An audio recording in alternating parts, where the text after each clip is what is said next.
No era presión, era algo peor, era silencio. Durante años, cada vez que Lionel Messi levantaba un trofeo con su club, había un aplauso y una pausa incómoda después, porque siempre faltaba algo. Había ganado todo lo que un futbolista puede ganar. Había destrozado récords. Había redefinido lo que significaba ser el mejor. Pero cada vez que se ponía la camiseta argentina, el aire cambiaba. No era admiración, era expectativa. La final de 2014 seguía viva en la memoria colectiva. Ese mano a mano que no fue. Esa imagen caminando solo, mirando la copa que no era suya. Después vinieron 2 finales más perdidas en Copa América y un retiro que duró días, pero que dejó una herida más profunda que cualquier derrota. Messi no cargaba críticas, cargaba una narrativa, la leyenda incompleta, el mejor, pero ese pero era el verdadero peso. En 2022 no llegaba como promesa, llegaba como última oportunidad. 35 años, último mundial, último intento real de cambiar la frase que lo perseguía. No necesitaba demostrar que sabía jugar al fútbol, necesitaba cerrar una historia. Y lo más difícil no era Francia, no era Brasil, no era Europa, era la comparación eterna, era el fantasma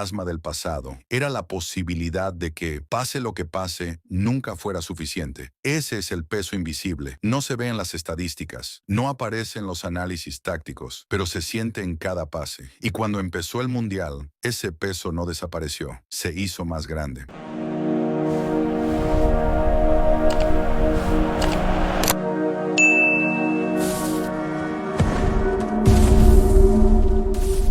Nadie estaba preparado para eso, no por el rival, sino por lo que significaba. Argentina llegó a Qatar envuelta en una sensación peligrosa. Invencibilidad, más de 30 partidos sin perder, una Copa América recién ganada, un equipo que parecía haber encontrado equilibrio y paz, demasiada paz. El debut no era solo un partido, era el trámite necesario antes de lo importante. Al menos eso parecía, hasta que el segundo tiempo empezó a torcerse. Un gol, otro más, y de repente el invicto era pasado, la seguridad era pasado, la narrativa perfecta se rompía en 15 minutos. No fue solo una derrota, fue una amenaza, porque todo lo que rodeaba a Messi volvió a activarse en segundos. ¿Y si esto termina como siempre? ¿Y si esta vez ni siquiera llegan lejos? Las redes explotaron, los análisis se llenaron de dudas. Algunos hablaron de exceso de confianza, otros de presión mal gestionada. La palabra fracaso apareció demasiado pronto. Y en medio de ese ruido, la cámara buscó a Messi. No gritó, no señaló culpables, no hizo teatro, caminó, con la mirada baja, pero no derrotada. Ese detalle cambió algo, porque en otros torneos, después de un golpe así, el equipo parecía romperse. En 2018 fue caos, en 2010 fue frustración, en 2014 el miedo llegó más tarde, pero llegó. Esta vez no. El vestuario quedó en silencio, un silencio pesado,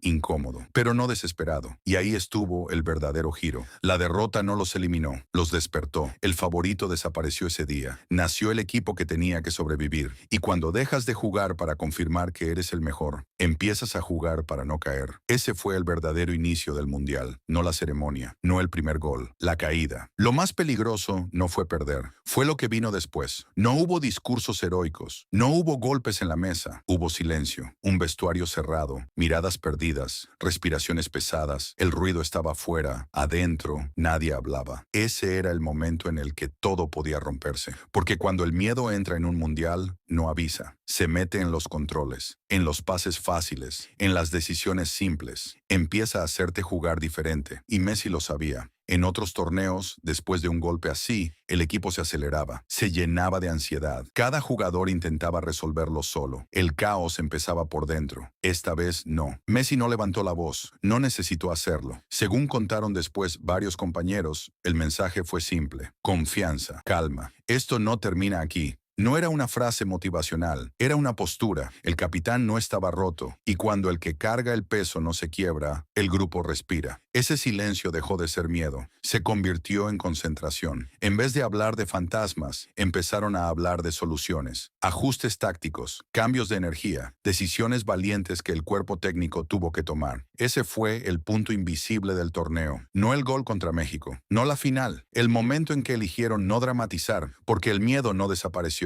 Se quedó ahí, latente, pero ya no mandaba. Y cuando un equipo aprende a convivir con el miedo sin que lo paralice, empieza a ser peligroso. El partido no estaba siendo malo, estaba siendo peor. Era espeso, cortado, tenso. Cada pase pesaba el doble. Cada minuto parecía acercarlos al abismo. México no dominaba, pero Argentina tampoco respiraba, y el reloj no perdona. Con el empate, la eliminación empezaba a tomar forma. No matemática, emocional, porque el miedo que nació en el debut seguía ahí, escondido, esperando el segundo golpe. Las cámaras volvían a él. Messi tocaba la pelota menos de lo habitual. Caminaba, observaba, medía, como si estuviera esperando algo que nadie más veía, hasta que ocurrió. Un espacio mínimo, un segundo de libertad, un disparo desde fuera del área. No fue una jugada larga, no fue una obra maestra colectiva, fue decisión pura. La pelota viajó baja, pegada al poste. Silencio. Red. Y en ese instante no gritó primero el estadio, gritó el equipo, porque ese gol no cambiaba la tabla, cambiaba la energía. Lo que estaba muerto volvió a latir. Messi no celebró con euforia descontrolada. Su grito fue corto,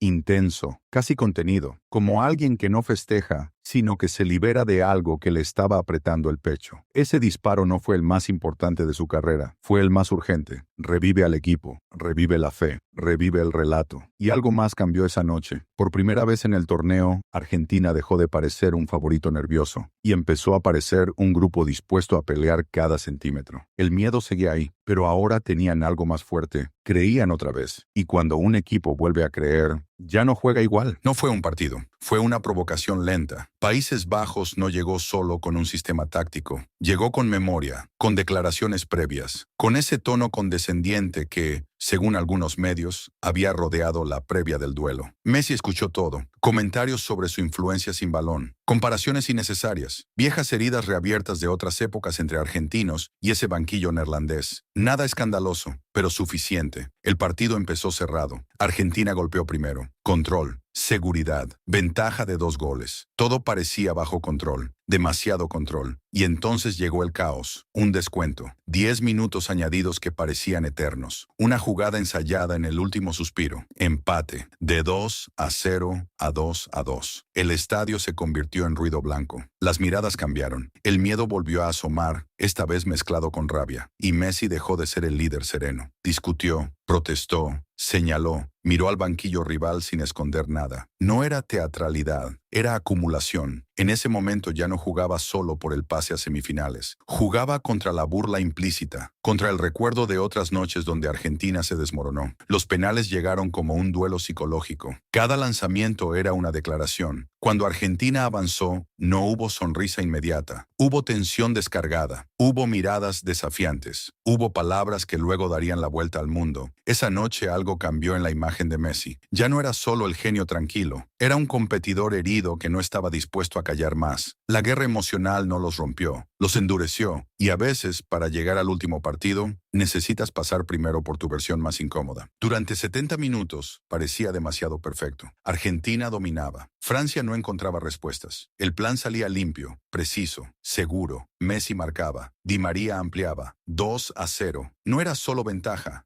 era control emocional. El equipo se movía con una calma que no había mostrado en otros mundiales. Sin ansiedad, sin precipitación. Como si esta vez el guión estuviera por fin de su lado. Y ahí está el peligro. Cuando sientes que todo encaja, bajas medio segundo la guardia. Francia no había aparecido, hasta que apareció. Un penal, 2-1. No parecía grave. Faltaban pocos minutos. Argentina había sido superior. Pero el fútbol no necesita lógica, necesita impulso. Y en cuestión de segundos, llegó el segundo golpe. Una combinación rápida, un remate seco. Empate, 2-2. El estadio se transformó. El partido cambió de dueño. Lo que era celebración empezó a oler a tragedia repetida. Las cámaras buscaron a Messi otra vez. No gritó, no pidió calma, miró al césped. Y en esa mirada había algo que no se veía desde hacía años. La posibilidad de que el destino volviera a escaparse, porque esto ya lo había vivido. Ventaja, final, golpe inesperado. El fantasma de 2014 no necesitaba invitación. El tiempo reglamentario terminó con Argentina desorientada, Francia crecida, el control había desaparecido. Lo que parecía una coronación cómoda se había convertido en una prueba de resistencia mental. Y lo más inquietante no era el empate, era la sensación de que el partido ya no obedecía a nadie. Y cuando el fútbol deja de obedecer, solo quedan los nervios. El minuto 108 no fue celebración, fue incredulidad.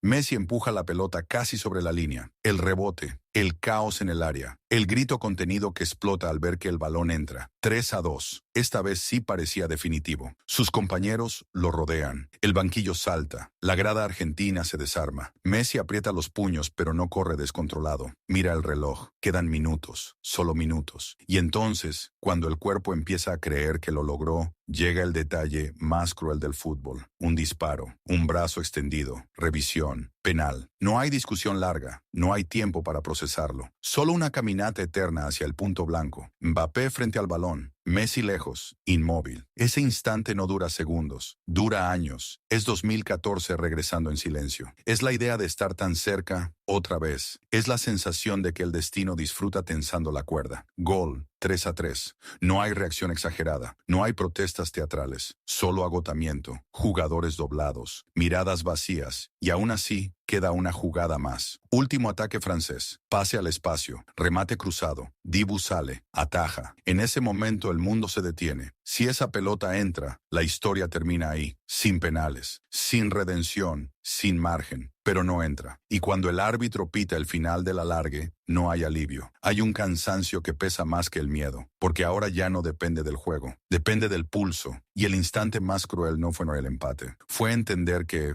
incluso después de todo, todavía no estaba escrito. El fútbol redujo todo a 11 pasos. Después de 120 minutos, después de años de comparación, de finales perdidas, de debates eternos, todo cabía en un punto blanco. Messi tomó la pelota primero, no miró a la grada, no buscó dramatismo, caminó despacio. No era el disparo más difícil de su carrera, era el más pesado, gol. Sin grito descontrolado, sin rabia, solo una exhalación, como si soltara aire acumulado durante casi una década. Luego vino la espera. El arquero argentino se convirtió en ruido, en distracción, en presencia incómoda para el rival. Una atajada, ventaja, otra ejecución desviada. Y de pronto, el último penal argentino quedó servido. Montiel frente al balón, Messi en el círculo central, quieto, sin mirar directamente. El disparo entra, y ahí no hay salto inmediato. Hay segundos de incredulidad. Messi cae de rodillas. Sus compañeros lo aplastan en un abrazo colectivo. No es celebración eufórica, es descarga emocional. No grita como un campeón que conquista algo nuevo. Llora como alguien que, por fin, deja de perseguir algo. En ese instante desaparece el pero, desaparecen las comparaciones, desaparece la narrativa incompleta. No porque gane un título, sino porque ya no necesita demostrar nada. Cuando levanta la copa, no lo hace con desafío, lo hace con calma, con una sonrisa distinta, más liviana. La liberación no fue levantar el trofeo, fue dejar de cargarlo antes de tiempo. Y por primera vez en mucho tiempo, Messi no parecía el mejor jugador del mundo, parecía un hombre en paz.